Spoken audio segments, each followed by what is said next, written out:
عرب کے ایک شخص نفیل خشمی سے یہ بات برداشت نہ ہو سکی، وہ اس مصنوعی خانہ کعبہ کے خلاف دل ہی دل میں کرتا رہا۔ آخر اس نے دل میں ٹھان لی کہ وہ ابرہہ کی اس عمارت کو گندہ کر کے چھوڑے گا۔ پھر ایک رات اس نے چوری چھپے بہت سی گندگی اس میں ڈال دی۔ ابرہہ کو معلوم ہوا تو سخت غضبناک ہوا اور کہنے لگا، یہ کارروائی کسی عربی نے اپنے کعبہ کے لیے کی ہے، میں کعبہ کو ڈھا دوں گا، اس کا ایک پتھر تک نہیں چھوڑوں گا۔ اس نے شام و حبشہ کو یہ تفصیلات لکھ دیں، اس سے درخواست کی کہ وہ اپنا ہاتھی بیچ دے۔ اس ہاتھی کا نام محمود تھا۔ یہ اس قدر بڑا ہاتھی تھا کہ روئے زمین پر اس جیسا ہاتھی دیکھنے میں نہیں آیا تھا۔ جب ہاتھی اس کے پاس پہنچ گیا تو وہ اپنی فوج لے کر نکلا اور مکہ کا رخ کیا۔ یہ لشکر جب مکہ کے کرب و جوار میں پہنچا تو ابرہہ نے فوج کو حکم دیا کہ ان لوگوں کے جانور لوٹ لیے جائیں۔ اس کے حکم پر فوجیوں نے جانور پکڑ لیے، ان میں عبد المطلب کے اونٹ بھی تھے۔ نفیل بھی اس لشکر میں ابرہہ کے ساتھ موجود تھا اور یہ عبد المطلب کا دوست تھا۔ عبد المطلب اس سے ملے، اونٹوں کے سلسلے میں بات کی۔ نفیل نے ابرہہ سے کہا، قریش کا سردار عبد المطلب ملنا چاہتا ہے۔ یہ شخص تمام عرب کا سردار ہے، شرف اور بزرگی اسے حاصل ہے، لوگوں میں اس کا بہت بڑا اثر ہے، لوگوں کو اچھے اچھے گھوڑے دیتا ہے، انہیں عطیات دیتا ہے، کھانا کھلاتا ہے۔ یہ گویا عبد المطلب کا تعارف تھا۔ ابرہہ نے انہیں ملاقات کے لیے بلا لیا۔ ابرہہ نے ان سے پوچھا، بتائیے آپ کیا چاہتے ہیں؟ انہوں نے جواب دیا، میں چاہتا ہوں میرے اونٹ مجھے واپس مل جائیں۔ ان کی بات سن کر ابرہہ بہت حیران ہوا۔ اس نے کہا، مجھے تو بتایا گیا تھا کہ آپ عرب کے سردار ہیں، بہت عزت اور بزرگی کے مالک ہیں، لیکن لگتا ہے کہ مجھ سے غلط بیانی کی گئی ہے، کیونکہ میرا خیال تھا آپ مجھ سے بیت اللہ کے بارے میں بات کریں گے، جس کو میں گرانے آیا ہوں اور جس کے ساتھ آپ سب کی عزت وابستہ ہے، لیکن آپ نے تو اس بارے میں کوئی بات نہیں کی اور آپ اپنے اونٹوں کا رونا لے کر بیٹھ گئے۔ یہ بھی کوئی بات ہوئی؟ اس کی بات سن کر حضرت عبد المطلب بولے، آپ میرے اونٹ مجھے واپس دے دیں، بیت اللہ کے ساتھ جو چاہیں کریں، اس لیے کہ اس گھر کا ایک پروردگار ہے، وہ خود ہی اس کی حفاظت کر لے گا، مجھے اس کے لیے فکر مند ہونے کی ضرورت نہیں۔ ان کی بات سن کر ابرہہ نے حکم دیا، ان کے اونٹ واپس دے دیے جائیں۔ جب انہیں ان کے اونٹ واپس مل گئے تو انہوں نے ان کے سموں پر چمڑے چڑھا دیے، ان پر نشان لگا دیے، انہیں قربانی کے لیے وقف کر کے حرم میں چھوڑ دیا تاکہ پھر کوئی انہیں پکڑ لے تو حرم کا پروردگار اس پر غضبناک ہو۔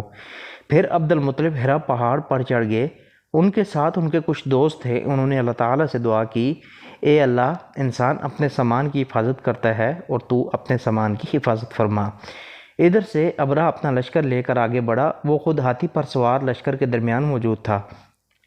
ایسے میں اس کے ہاتھی نے آگے بڑھنے سے انکار کر دیا، وہ زمین پر بیٹھ گیا۔ ہاتھی بانو نے اسے اٹھانے کی بہت کوشش کی لیکن وہ اس کو نہ اٹھا سکے۔ انہوں نے اس کے سر پر ضربیں لگائی مگر ہاتھی کھڑا نہ ہوا۔ کچھ سوچ کر انہوں نے اس کا رخ یمن کی طرف کیا تو وہ فوراً اس طرف چلنے لگا۔ اس کا رخ پھر مکہ کی طرف کیا گیا تو وہ پھر رک گیا۔ ہاتھی بانو نے یہ تجربہ بار بار کیا۔ آخر ابرہہ نے حکم دیا، ہاتھی کو شراب پلائی جائے تاکہ نشے میں اسے کچھ ہوش نہ رہ جائے اور ہم اسے مکہ کی طرف آگے بڑھا سکیں۔ چنانچہ اسے شراب پلائی گئی لیکن اس پر شراب کا بھی کوئی اثر نہ ہوا۔ ابرہہ کے ہاتھی کو اٹھانے کی مسلسل کوشش جاری تھی کہ اچانک سمندر کی طرف سے ان کی طرف اللہ تعالیٰ نے ابابیلوں کو بھیج دیا۔ وہ ٹڈیوں کے جھنڈ کی طرح آئی۔ دوسری طرف عبد المطلب مکہ میں داخل ہوئے، حرم میں پہنچے اور کعبہ کے دروازے کی زنجیر پکڑ کر ابرہہ اور اس کے لشکر کے خلاف فتح کی دعا مانگی۔ ان کی دعا کے الفاظ کچھ یوں تھے، اے اللہ، یہ بندہ اپنے قافلے اور اپنی جماعت کی حفاظت کر رہا ہے، تو اپنے گھر یعنی بیت اللہ کی حفاظت فرما، ابرہہ کا لشکر فتح نہ حاصل کر سکے، ان کی طاقت تیری طاقت کے آگے کچھ بھی نہیں، آج سلیب کامیاب نہ ہو۔ سلیب کا لفظ اس لیے بولا کہ ابرہہ عیسائی تھا اور سلیب کو عیسائی اپنے نشان کے طور پر ساتھ لے کر چلتے تھے۔ اب انہوں نے اپنی قوم کو ساتھ لیا اور حرا پہاڑ پر چڑھ گئے، کیونکہ ان کا خیال تھا کہ وہ ابرہہ کا مقابلہ نہیں کر سکیں گے۔ اور پھر اللہ تعالیٰ نے پرندوں کے جھنڈ بھیج دیے۔ یہ پرندے چڑیا سے قدرے بڑے تھے، ان میں سے ہر پرندے کی چونچ میں پتھر کے 3 ٹکڑے تھے۔ یہ پتھر پرندوں نے ابرہہ کے لشکر پر گرانے شروع کیے۔ جو ہی یہ پتھر ان پر گرے، ان کے ٹکڑے ٹکڑے ہو گئے، بالکل اسی طرح جیسے آج کسی جگہ کے اوپر بم گرا دیا جائے تو جسموں کے ٹکڑے ٹکڑے اڑ جاتے ہیں۔ ابرہہ کا ہاتھی محمود البتہ ان کنکریوں سے محفوظ رہا، باقی سب ہاتھی اور سب انسان تہس نہس ہو گئے۔ یہ ہاتھی 13 عدد تھے، سب کے سب کھائے ہوئے نوسط کے مانند ہو گئے، جیسا کہ سورۃ الفیل میں آتا ہے۔ ابرہ اور اس کے کچھ ساتھی تباہی کا یہ منظر دیکھ کر بری طرح بھاگے، لیکن پرندوں نے ان کو بھی نہ چھوڑا۔ ابرہ کے بارے میں طبقات میں لکھا ہے کہ اس کے جسم کا ایک ایک عضو الگ ہو کر گرتا چلا گیا، یعنی وہ بھاگ رہا تھا اور اس کے جسم کا ایک ایک حصہ الگ ہو کر گر رہا تھا۔ دوسری طرف حضرت عبد المطلب اس انتظار میں تھے کہ کب حملہ ہوتا ہے، لیکن حملہ آور جب مکہ میں داخل نہ ہوئے تو حالات معلوم کرنے کے لیے نیچے اترے۔